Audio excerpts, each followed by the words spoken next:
చూడండి, కాబట్టి దేవునికి లోబడి ఉండండి, అపవాదిని ఎదురించండి. చాలామంది యేసునామంలో పో, యేసునామంలో పో, సైతానా యేసునామంలో వెళ్ళిపో అని ఇంట్లో కూర్చొని అరుస్తుంది. ఎవరి మీద అరుస్తుంది? ఆళ్ళ ఆయన మీద అరుస్తుంది.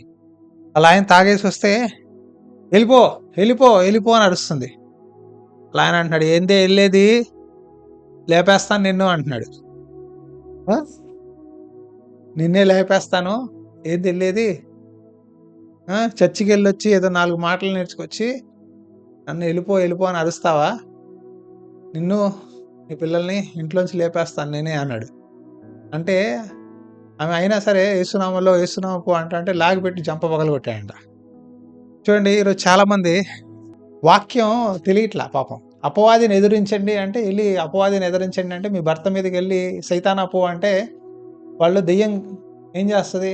వాళ్ళు దెయ్యం కొన్నిసార్లు ఉండొచ్చు, కొన్నిసార్లు తాగుడు దెయ్యం ఉంటుంది. అదేం చేస్తుందంటే తిరిగి కొడుతుంది. తాగుబోతుల దగ్గరికి వెళ్ళినప్పుడు జాగ్రత్తగా ఉండాలి, వాళ్ళతో గొడవ పడకూడదు, వాళ్ళతో ప్రేమగా మాట్లాడాలి. అయితే మొదట ఏంటి? దేవునికి లోబడి ఉండండి అనే మాటని మర్చిపోయి చాలామంది అపవాదిని ఎదిరిస్తారు. ఈరోజు చాలామంది నజరేయుడైన యేసు నామంలో ప్రార్థిస్తాను, అపవాది వెళ్ళిపో, సైతానా వెళ్ళిపో అంటే ఎల్లడు, నవ్వుతాడు. ఎందుకంటే సైతానికి బాగా తెలుసు నువ్వు దేవుడికి ఎంత లోబడుతున్నావో, నీ దేవుడి మాట వింటున్నావో లేదో, నువ్వు ఏమేం తప్పులు చేస్తున్నావో, నువ్వు సీక్రెట్ రహస్య పాపాలు నీలో ఏమున్నాయో నీ గురించి దేవుడికి, తర్వాత సైతానికి కూడా బాగా తెలుసు. ఏ విషయంలో అయితే నువ్వు జయాన్ని పొందలేదో ఆ విషయంలో నువ్వు అపవాదిని యేసునామంలో పో పో పో అంటే ఎదిరిస్తే వాడు లోబడడు, లొంగడు.